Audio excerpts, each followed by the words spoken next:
one of Russia's richest oligarchs and a close confidant of Vladimir Putin, has blasted plans to seize foreign assets, comparing it to the 1917 Communist Revolution. Vladimir Potanin, who heads the Nornickel mining company, the world's largest producer of palladium and refined nickel, slammed Putin over the attempts to respond to Western sanctions.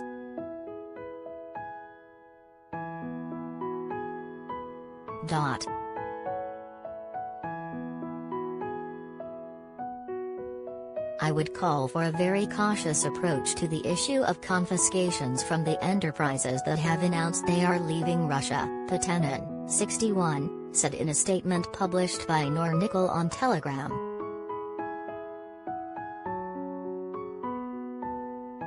This would take us 100 years back, to the year 1917, and the consequences of such a step would be the global distrust of Russia from investors. It would be felt for many decades.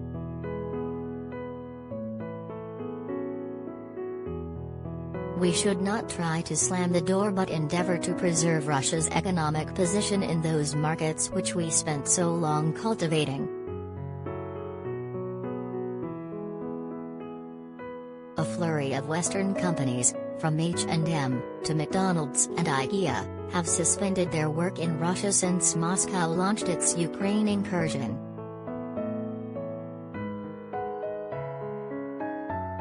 Potanin predicted that Western firms would come back, saying they decided to leave during unprecedented pressure on them because of public opinion abroad.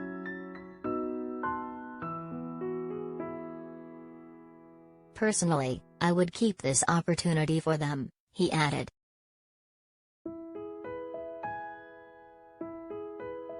Russia's economy is facing the gravest crisis since the 1991 fall of the Soviet Union after the West imposed heavy sanctions on almost the entire Russian financial and corporate system following Moscow's February 24 invasion of Ukraine.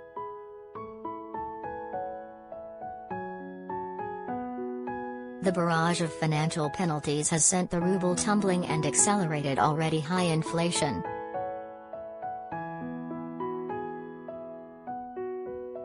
Without saying the word nationalization, Putin said Thursday that foreign companies leaving Russia should be given to those who want to make them work.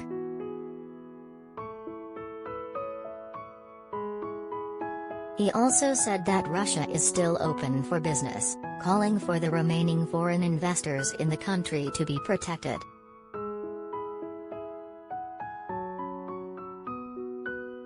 Russian Prime Minister Mikhail Mishustin told President Vladimir Putin on Thursday that the government proposed putting companies that had left Russia into external administration.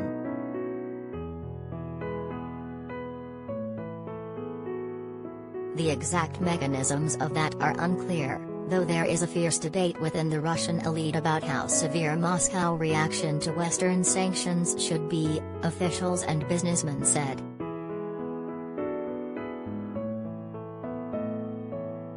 Putin's ruling United Russia Party told the Kremlin chief that it had prepared a draft bill that would be the first step towards the nationalization of assets of foreign companies leaving the Russian market.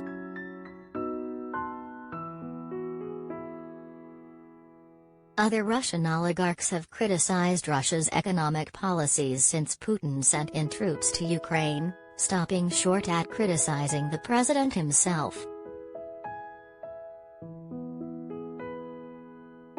But Potanin's upbringing as the son of a high-ranking Soviet trade official and an education at Moscow's elite diplomatic academy have always set him slightly apart from other oligarchs who rose from rags to riches in the chaos of the 1990s. The privatization deals under President Boris Yeltsin gave Potanin and other oligarchs control over some of the best assets of a former superpower, though their clout was eroded under Putin as a new group of former spies put some of Russia's biggest oil production units under state control.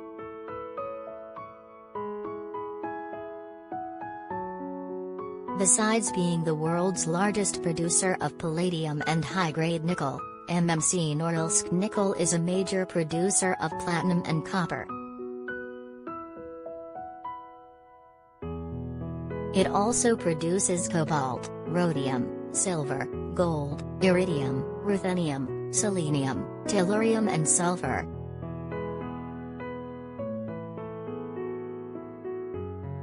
Potanin warned that some countries used sanctions as a way to edge out competition, so Moscow needed to make wise and thoughtful decisions.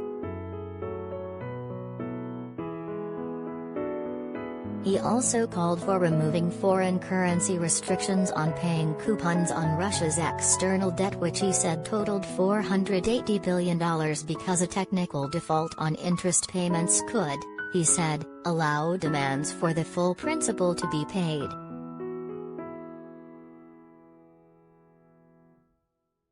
This fully applies to major public companies, Potanin said.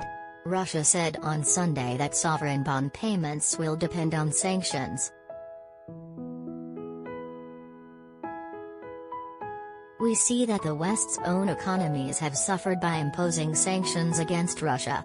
So we must be wiser and avoid a scenario under which our sanctions hit us, Potanin said.